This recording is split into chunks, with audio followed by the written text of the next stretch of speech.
Amen. Amen.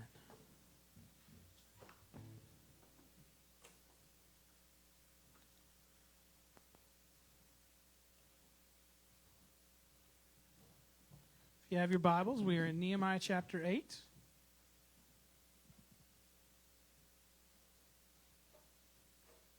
Take them. We're going to read the whole chapter.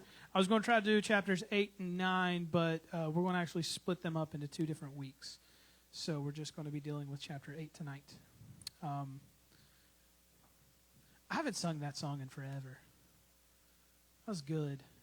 And I thought we were all old enough now that we could sing Sloppy Wet and not laugh. Hey, I sung it one time and someone said, Oh, I'm kidding. I'm the one, I guess, that doesn't want to sing Sloppy Wet. But it's probably true, but, you know, that's the big debate, all right? That's the real choice of 2020. Is it unforeseen or is it sloppy wet? What? Choice 2020. Nehemiah chapter 8. We're starting at verse 1. We're going to read the whole entire chapter. All right. We'll pull this up. You know, when I thought I got this Bible, I'd be able to read small writing, but I'm getting old. All right, I need to get like an extra large print Bible. Does anybody got an extra large print Bible? You have one? My mom has like extra large print, and it's like I can read from all the way out here. But yes, you know, you think you're cool because when you're young, you don't have to have the really large text on your iPhone either. You know, you got it like super small. And then I go to my dad's, and it's like literally just ginormous, and it's like 2 words per chat bubble. And his it's like a 1 sentence takes up a whole page on a chat. Anyways. Nehemiah chapter 8, starting at verse 1. Well, let's read chapter 7, verse 73, and then go in chapter 8. So the priests, the Levites, the gatekeepers, the singers, some of the people, the temple servants, and all Israel lived in their towns. And when the 7th month had come, the people of Israel were in their towns. So the beginning of chapter 7, Nehemiah tells the people of Israel to go inside the city, lock the gates. We're not coming out until it gets hot. Well, it's now gotten hot. And in those months, what Nehemiah did is he recorded every single person that was in the city. That's really all that chapter 7 is. They go in and they record. And what they find out is there's not a lot of people living in Jerusalem. So their goal is then, okay, what you need to do is you need to get your kids married off, and we need to repopulate Jerusalem. Because that is what the Bible says. Be fruitful and multiply. And so here we go to chapter 8. And all the people gathered as one man into the center square before the water gate. And they told Ezra, the scribe, to bring the book of the law of Moses that the Lord had commanded Israel. So Ezra the priest brought the law before the assembly, both men and women, and all who could understand what they heard, on the first day of the 7th month. And he read from it facing the square before the water gate, from early morning until midday, in the presence of men and women and those who could understand. And the ears of all the people were attentive to the book of the law. And Ezra the scribe stood on a wooden platform that they had made for the purpose. And beside him stood Mattithiah, Shema, Ananiah, Uriah, Hilkiah, Maaseiah on his right hand, and Pedaiah, Mishael, Malchijah, Hashum, Hashbaddanah, Zechariah, Meshullam on his left hand. And Ezra opened the book in the sight of all the people, for he was above all the people, and he opened it. All the people stood. And Ezra blessed the Lord, the great God. All the people answered, Amen, Amen, lifting up their hands, and they bowed their heads and worshiped the Lord with their faces to the ground. Also Jeshua, Bani, Sherebiah, Jamin, Akub, Shabbathai, Hadiah, Maaseiah, Kelita, Azariah, Jozabad, Hanan, Peliah, the Levites helped the people to understand the law while the people remained in their places. They read from the book, from the law of God clearly, and they gave the sense so the people understood the reading. And Nehemiah, who was the governor, and Ezra the priest and scribe, and the Levites who taught the people, said to all the people, "This day is holy to the Lord your God. Do not mourn or weep." For all the people wept as they heard the words of the law. Then he said to them, "Go your way, eat the fat and drink sweet wine, and send portions to anyone who has nothing ready. For this day is holy to our God, and do not be grieved, for the joy of the Lord is your strength." So the Levites calmed all the people, saying, "Be quiet, for this day is holy.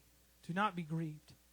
And all the people went their way to eat and drink, and to send portions, and to make great rejoicing, because they had understood the words that were declared to them. Verse 13. On the second day, the heads of the fathers' houses of all the people, with the priests and the Levites, came together to Ezra, the scribe, in order to study the words of the law. And they found it written in the law the Lord had commanded by Moses, that the people of Israel should dwell in booths during the feast of the 7th month, and that they should proclaim it and publish it in all their towns and in Jerusalem. Go out to the hills and bring branches of olive, wild olive, myrtle, palm, and other leafy trees to make booths, as it is written. So the people went out and brought them and made booths for themselves, each on his roof, and in their courts, and in the courts of the house of God, and in the square at the water gate, and in the square of the gate of Ephraim. And all the assembly of those who had returned from the captivity made booths, and lived in the booths. For from the days of Jeshua the son of Nun to the day the people of Israel had not done so. And there was very great rejoicing. And day by day, from the first day to the last day, he read from the book of the law. They kept the feast 7 days, and on the 8th day, there was a solemn assembly according to the rule. Let's pray. Father, we love you. We thank you for your word. Father, may we never grow tired in reading your word. For, Father, by it we are warned. By it, you guide our steps. Father, as we read today and this evening, may we always understand the importance of your word. Thank you for it. In your awesome holy name. Amen. Amen. Tonight we are talking about, yes, rebuilding. We are talking about rebuilding, but the wall has now been built. So why are we still in this book? What's going on?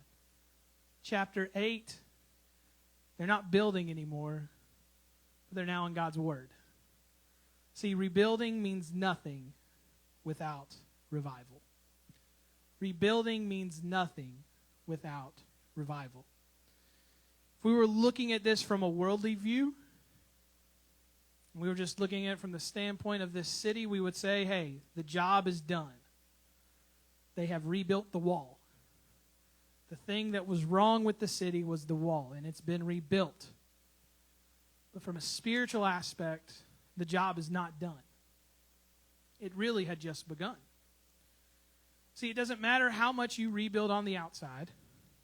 If the inside is messed up, there will never be true, lasting change. In fact, without inward change, all that is done on the outside is just reformation, not transformation. See, more than anything, yes, we should care about the way we act. Honestly, even to the point to the way we look. To look and we should be looking to be acceptable and pleasing to God. But you can look great on the outside and still have a state of derision on the inside. And really that's why we see that the first group that came here was a group that rebuilt the temple. God wanted to communicate through the books of Ezra and Nehemiah that first and foremost, he cares about your heart. That's what changes first. But time and time and time again in the life of Israel, they had forgotten their true love. They had forgotten their first love. They had forgotten the one who delivered them from captivity, that established them as a nation. They forgot who Yahweh was. And once again, as we found a couple chapters ago when there was a bunch of poor people that were getting misused by rich people, there was sin within the city.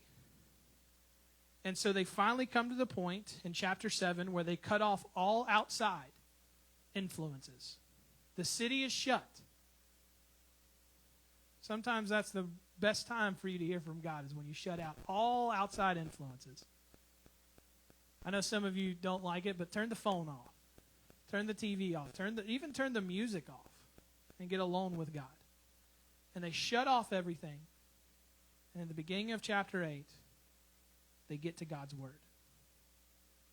Before we get started, though, I want us to seriously look at the importance and the connections, because what we're really talking about is rebuilding means nothing without revival. These people needed to go through a stance in this point in understanding what revival was. And I think it's very interesting also. Any of y'all like history in here? Who's history buffs? History? It's very interesting to connect movements of God with history and looking at nations. Two big examples. You'll probably know one of them. You may not know the other one. The first one is the first ever Great Awakening here in America. In 1607, the colony of Jamestown, Virginia, was established as the first colony. Many of the people who settled in this colony were escaping religious persecution. In 1620, the Pilgrims came, and they landed at where at? Plymouth Rock, Plymouth, Massachusetts, and arrived for the same purpose, to find religious freedom. Well, 100 years had passed, and the religious freedom that they had found here in America no longer was important to them. It wasn't important to the colonies in general. They had become apathetic toward their relationship with the Lord and had begun to rebel against Him. The British government had begun to take advantage of this growing population now in the New World, and bitterness, anger, and apathy towards the things of God had controlled the lives of the colonists. From 1730 to 1760, we see one of the greatest movements of God in the history of our country. Now, this is before we are established as the United States of America, but what happened in these 30 years will eventually push us to where we start the Great American Revolution. Guys by the name of Jonathan Edwards, George Whitefield, Gilbert Tennant, and Samuel Davies were pastors and evangelists that preached the Word of God. And through their sermons, specifically one greatly by Jonathan Edwards named Sinners in the Hand of an Angry God. Have any of y'all ever heard that one before? Yeah, it's very interesting, the fact that he literally just sat here and he had a manuscript, and without fluctuation or anything, he just sat here and read from a sheet of paper. And tons and tons and tons of people got saved from this sermon. Now, he couldn't be at multiple places at once, so there were pastors that would buy manuscripts of the sermon and would read Jonathan Edwards' sermons from their pulpit, and people would get saved. This Great Awakening moved across our country. And church services just weren't limited to one day a week, but they would meet daily. These preachers preached sermons on spiritual awakening, repentance, revival, and salvation. God began to move, and the people of the New World turned from their wicked ways, repented, and in response, God freed them from British oppression, and the United States of America were established. In 1904, in the great country of Wales, have any of y'all ever heard of Wales? It's connected to Great Britain, kind of. They're all under the United Kingdom. Well, in 1904, the country of Wales was dead. Churches were empty and dead, and the country was just like the churches. Then a young preacher by the name of Evan Roberts, who was 26 years old. Anybody in here 26? Yeah. So Evan Roberts, a 26-year-old man, he went and he preached at a church called Moriah Church in Log Hour, Wales, which is just east of Swansea. He stood up and made 4 pronouncements, 4 proclamations. He asked the people to confess known sins. He asked people to get rid of any doubts that they might have about the significance of God in their lives. He announced them to obey the Holy Spirit, and he proclaimed to them to confess publicly that they would follow Christ. By the end of the week, 60 people had gotten saved. A year later, because of what Evan Roberts started, a 26-year-old man, 100,000 people had gotten saved and had turned from their sin in Wales. And in response, it brought about the early Britain modernization in the early 1900s. The country returned to God, and God blessed them as a nation. Psalm 33:12 tells us that blessed is the nation whose God is the Lord. Now, I don't want to get into nationalism and try to make all this fun stuff political tonight, but we need to understand that there is a connection between a country and their view towards God. We also see throughout Scripture, you can look at Habakkuk 1, where God tells Habakkuk that I'm about to blow your mind. I'm rising up the Chaldeans that are going to come and they're going to attack your nation. We understand that every ruler on the face of this earth has been ordained by God. And whoever is ruling, whoever is leading, no matter what country it has always been ordained by God. And they have been sent to us by God for either judgment or blessing. I believe that because of those 2 truths, there's direct correlation and direct correlation between who is in office, who is ruling, who is leading, and the moral conduct of a country. Honestly, some of you may disagree. I think it explains a lot with what's going on in the United States. You watch a couple weeks ago at the debate, and you say, really, these are the 2? And then some of you say, well, there's a third option, and the third option isn't even as good as the first 2 options. And you think about that, and you look at our country, and like I said, I don't want to connect nationalism with Christianity, but I do believe that we as a people live in this country, whether you're an immigrant or whether you're a citizen, we should be concerned with our country, where it's headed, what direction it's going in. Jesus told us to go and make disciples and told us to start first at home, where we live. You don't have to travel far to see how sinful we are as a country. Our promotion of doing what we think is right in our own eyes has led us to a place where we can't even have civil conversations with people without fights breaking out.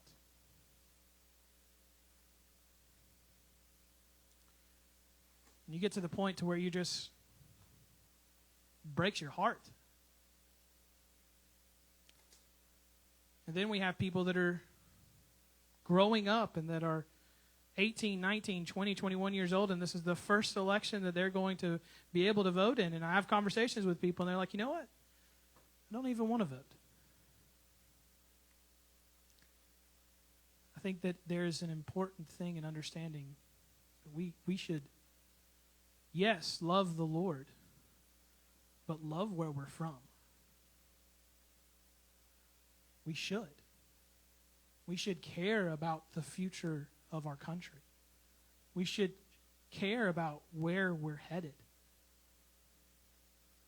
Because I don't know how old your parents are, but my dad's turning 70 in 2 weeks, and my mom's 68. So I wish that they would live forever, and I hope they live forever because they're awesome, and they give me fun, like they give me gifts and stuff like that, and I love that about them. But they're going to die one day. And I'm living I'm right here in front of a bunch of people that, man, by the grace of God, we're going to grow up, we're going to have families, we're going to have kids, and then this world is, in this country, it's basically going to be ours. And the honest opinion of it is that if we don't see a move of God in our country,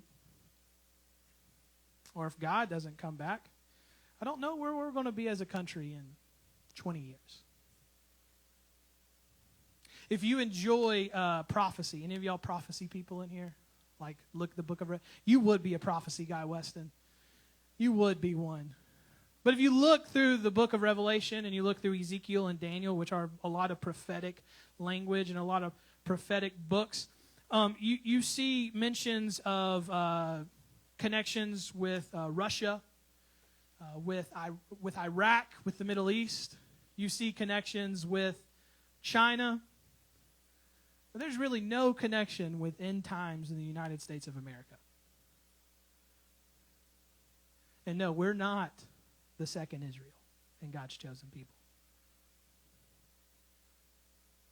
So that's disheartening.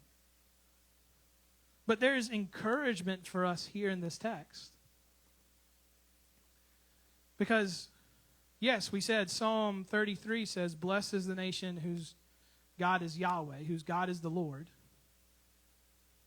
We see that, yes, God just not loves Israel, but we did a Bible study through the book of Jonah, and we see that God is not just interested in Israel, but in Nineveh, in different countries. So we know that God is interested in everybody loving him. I think Psalm 9, a psalm says, "Let the nations be glad. Let the nations rejoice in the Lord." So we need to understand that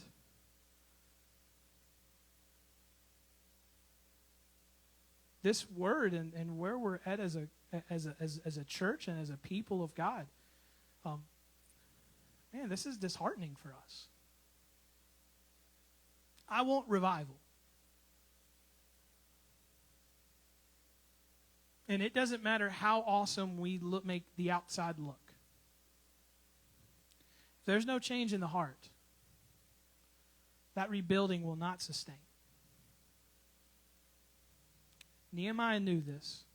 The people of Israel knew this. And at the beginning of chapter 8, they gathered as one. They gathered as a city. All of them. Men and women and everyone who could understand. Now, my son Elliot's only 8 months old, so he wouldn't understand, so he wouldn't have been there. But kids were there.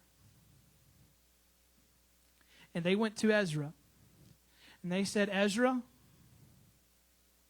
pull out the book.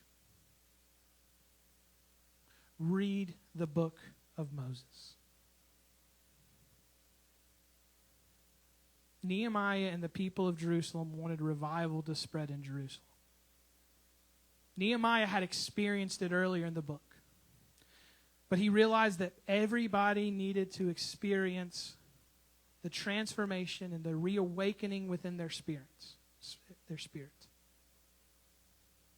See, for us, we need to understand that revival is not a meeting that's at your grandma's church. It's not an emotional touch.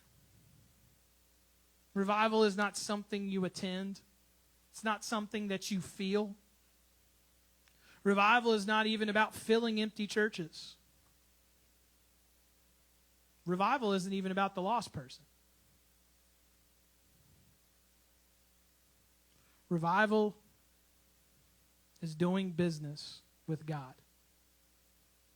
in the life of the believer. J.I. Packer said it like this: revival is the visitation of God which brings to the life Christians who have been sleeping and restores a deep sense of God's near presence and holiness. This restoration springs a vivid sense of sin and a profound exercise of heart in repentance, praise, and love. And out of this change, out of this revival, comes an overflow of evangelism. Revival is just falling in love with Jesus all over again. Here in Nehemiah 8, we're going to see, and also in chapter 9, we're going to see what revival looks like. And remember, revival, yes, they came together as one. But it starts individually. It starts with yourself, not with others. And the first thing that we see that they go to when they want revival, when they want God to do something in their lives, the first place that they go to is God's Word. Don't go to a song. They don't go to a song. They don't tell their song leader to come up and sing. They go to God's Word. See, revival ignites when God's Word is made great.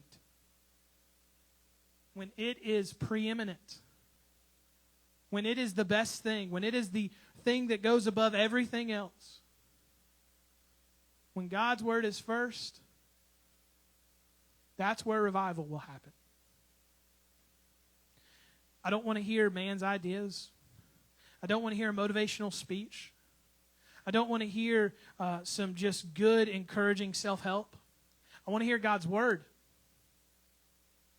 See, Nehemiah and Ezra in their own articulate words could not do what God's Word could do.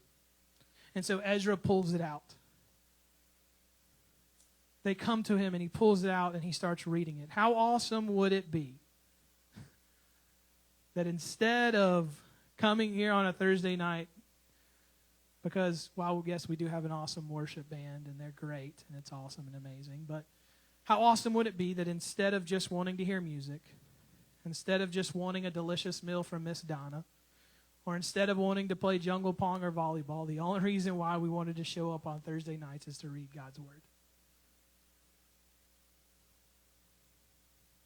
And just to let you know, the law of Moses, it's not the most exciting part of the Bible.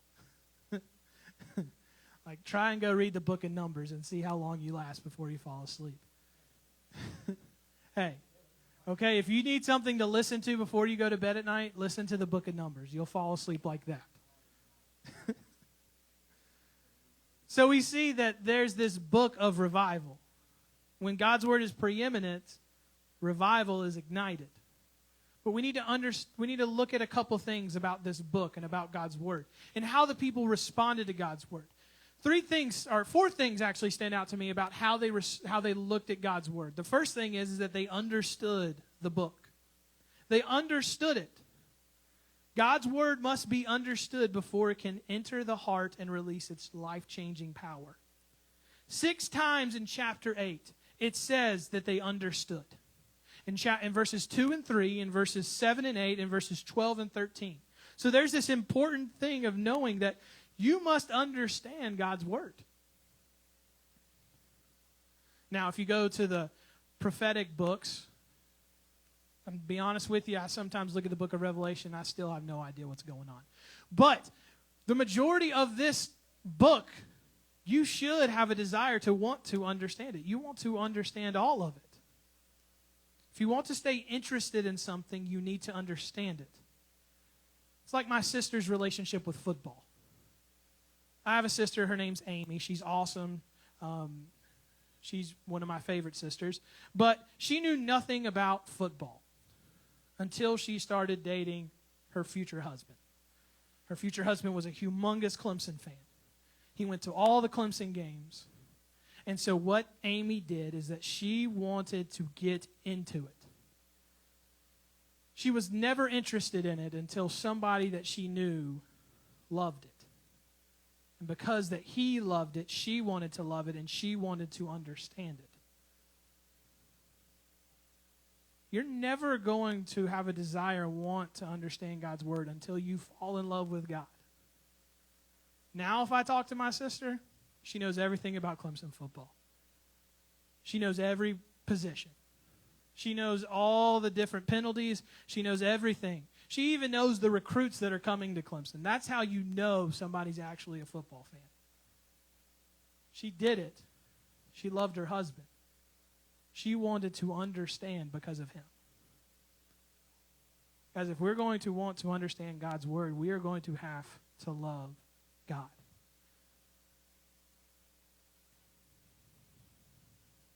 And if you're going to want to understand it, you're going to have materials, and you're going to have people around you that are going to want to tell you about it. Now, that may look for different people. If you want to have like some pretty fun material, and I actually have found this new thing. Write down this. It's called Theos U. Theosu. It's literally Netflix for Bible study.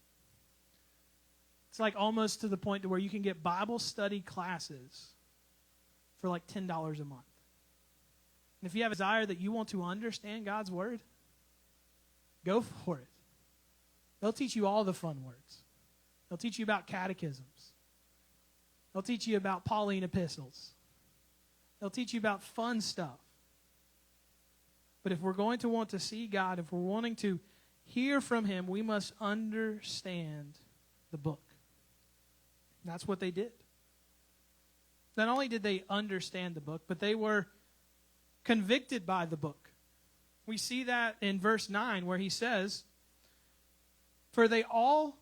No, that's the wrong word. There we go. Here we go.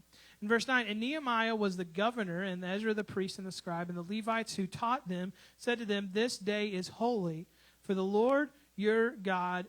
Do not mourn or weep. For all the people wept as they heard the words of God.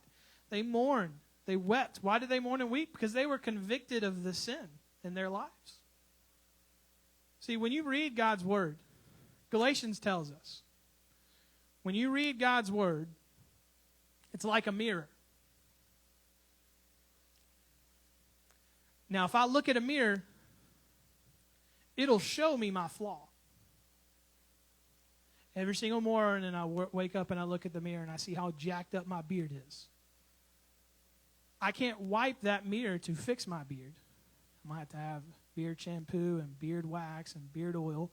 But that mirror shows the flaw. When you read God's word, it will show you your sin. It should convict you of your sin. And conviction is not a bad thing. It's not. Getting your toes stubbed on every now and then is not a bad thing by God's word. Sometimes I wish that it would just pierce me in the heart, because that's what I need to get woken up sometimes. God's word should convict you. The preaching of God's word should convict you.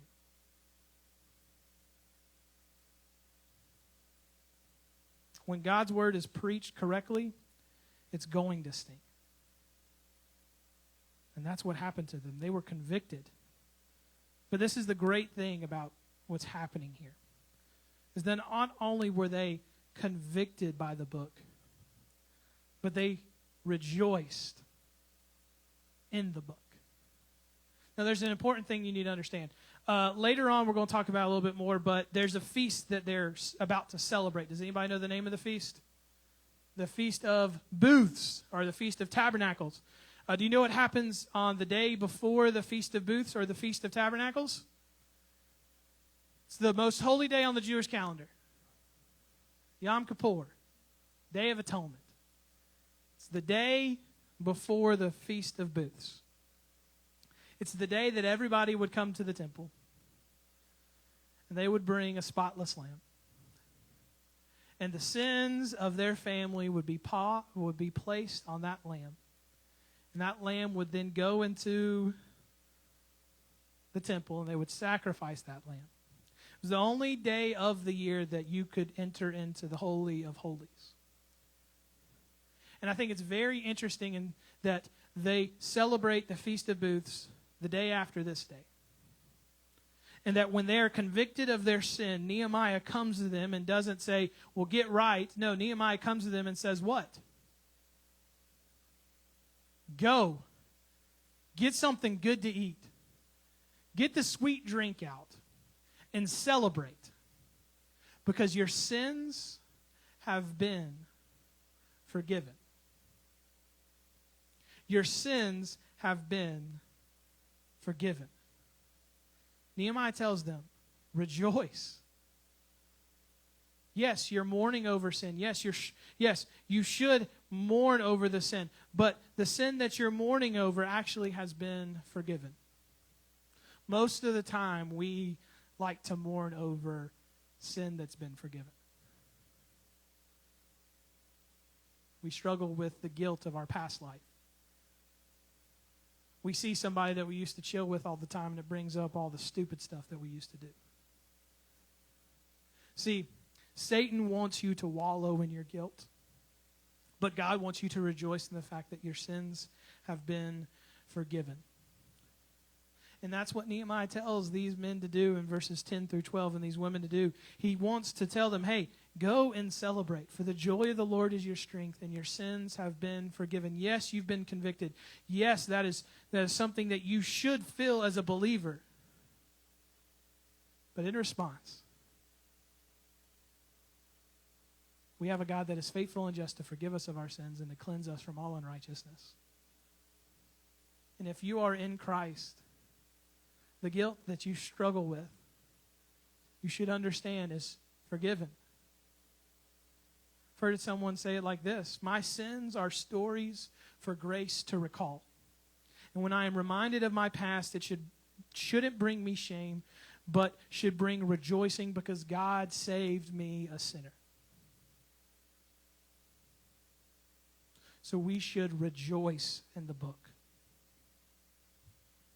Fourthly and finally, we need to see that we should obey the book. And not only just obey out of obligation, or just not obey out of appreciation, but we should obey out of celebration. See, that's something that I struggle with. I struggle with this mindset of I have to do this. I'm obligated to do this. I have to come to church. How many of y'all, I got to go to church on Sunday? Any of y'all, yeah. That's what you like, hey, what you got? Man, I got to go on Wednesday night. Man, I got to go on Thursday. My mom always like, no, you don't. You need to change your got to get. I get the opportunity to go to church. I'm like, Mom, you're so sweet and awesome, but no, I got to go to church. No, but the fact is that we should obey not out of obligation. We should not obey even out of appreciation. We should obey from a place of celebration.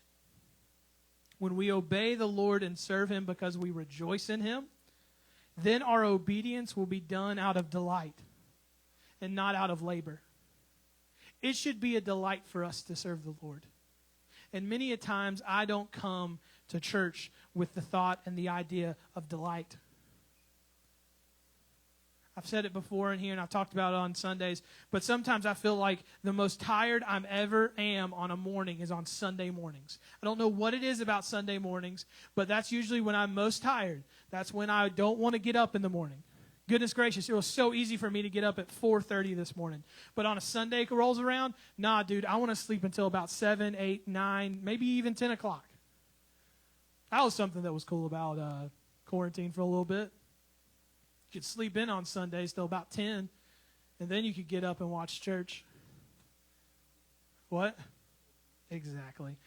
Dom, your job, that's what you sign up for when you go in the golf course industry, dude. You get up at the butt crack of dawn. So, but you see, our obedience will be done out of delight and not of labor when we are coming from the point of celebration. In 13 through 18, we see that they were coming up upon the Feast of Tabernacles. Now, we see that this is done out of a place of celebration. Further down, and I think it's in verse 17. This is important. And all the assembly of those who had returned from the captivity made booths and lived in the booths from the days of Jeshua the son of Nun to that day the people of Israel had not done so. All right, basically what this is saying, Nehemiah is saying here, that this hasn't been done since the days of Joshua. Y'all know Joshua in the Bible? He was the guy that took over from Moses. Now, he's not communicating the fact that this wasn't celebrated, because it was. Solomon celebrated multiple times, and there's other points in the book and through the Chronicles that people celebrated the Feast of Booths. But the reason why this one was important was because in past celebrations of the Feast of Booths, there were Grinches. there were Ebenezer Scrooges. There were people that didn't want to celebrate. But what happens here in this one moment, it's like the closing scene in the end of The Grinch That Stole Christmas, when all the Who's in Whoville, including the Grinch, come together and they celebrate Christmas. But instead, it's every single Israelite that was in Jerusalem celebrated this feast. And they didn't do it out of a point of obligation, but they did it out of a place of celebration. Because let's just be real about it. Why in the world would I want to go out right now in the middle of the night and pitch a tent in my front yard and sleep out there when I could be inside in my nice comfy bed and sleep? Because that's literally what they were doing in the Feast of Booths. They basically set up tents in their front yard, and instead of sleeping inside, they slept outside. To remember the 40 years of them sleeping outside in the desert during the time of them rebelling against God and having to wandering around in the wilderness. But there was no moaning, there was no complaining, there was no doing it out of obligation, but doing it from a point of celebration. It's not the fact that they just obeyed God, but that they did it joyfully and with excitement. And I think we struggle with that sometimes as Christians on a weekly basis when we serve God, when we come to church.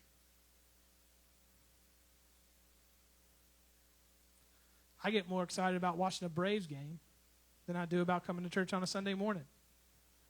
I get more excited about watching an undefeated North Carolina Tar Heels football team than I do about coming to church on a Sunday morning.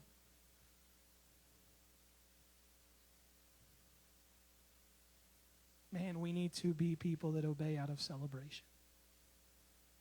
See, when revival comes, you will joyfully obey God's word.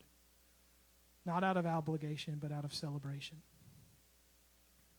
See, if we're going to see revival, we're going to have to be people of God's word.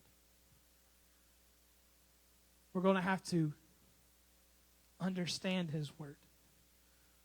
We're going to have to be convicted by his word. We're going to have to rejoice in his word. And we're going to have to obey his word. That even goes down to your voting.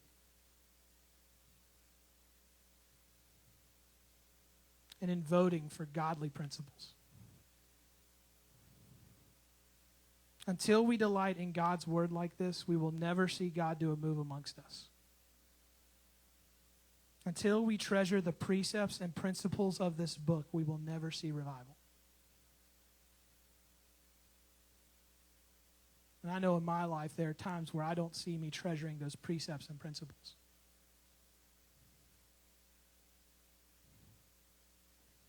God gave us this book without blemish, without fault. It is God's inspired word. If you want to hear from God, you read this. If you want to hear from God audibly, just read this out loud. He has given us this book for a reason. We read it earlier in Psalm 19. By his word he revives the soul. By his word are we warned. By his word are we made righteous. By his word are we made holy. By his word we have satisfaction. It's the sweetest thing in the world.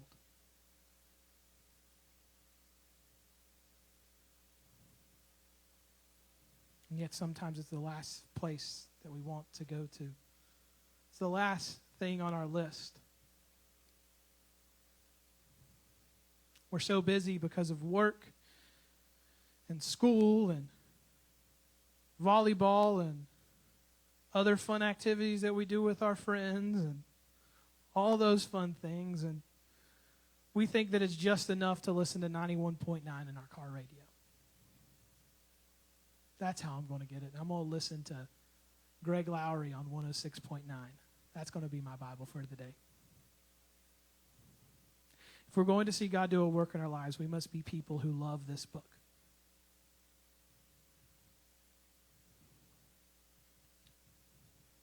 It's what happened to the people of Israel. They earnestly went to Ezra and said, pull out the book. They read the book in front of the Watergate. It reminds me of 1 John where we read and it says, Father, that you would wash us in the water of the word. God, as they were saying, God, as Ezra reads these words, Father, may it be so consuming us that we just wash ourselves in it and that we soak it up.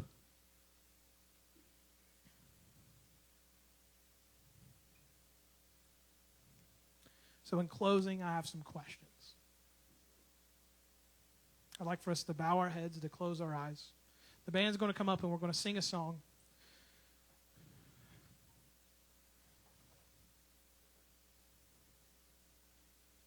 But I have 3 questions that we can think about and meditate upon as we finish this evening's sermon, as we finish this evening's teachings. And I'm just not asking y'all these questions I've asked myself all day.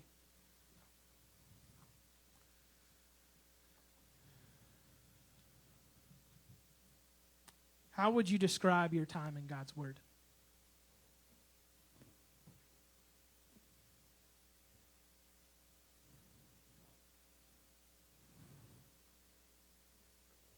How would you describe your reaction to God's Word?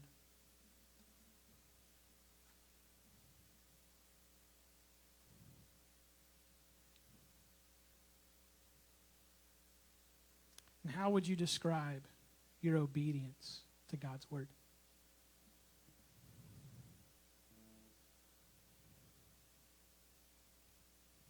Man, we saw in the second point that God's Word convicts.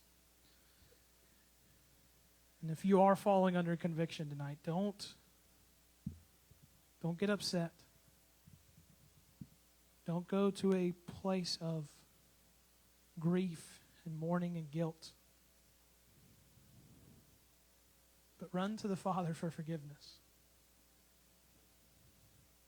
Because while, yes, He convicts us, His Word tells us that He forgives us of sin.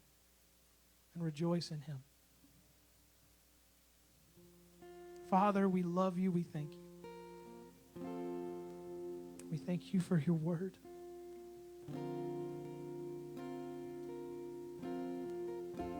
Father, we thank You that because we can be revived. And Father, I pray that You would give Your people in this country a renewed love for Your Word, for Your precepts, for Your principles. And that, Father, our renewed love for it would overflow from our hearts. And like Your Word tells us, that out of our bellies would flow rivers of living water, Father, that would influence our city, our town, our country.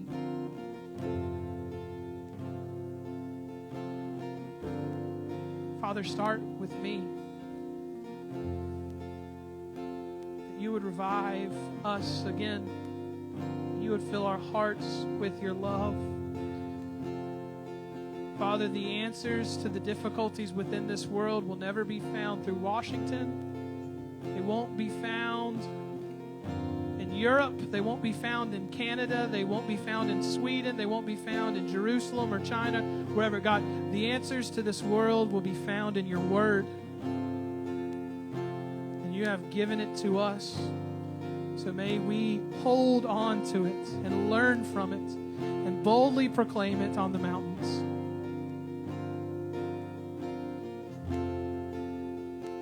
Be with this time now.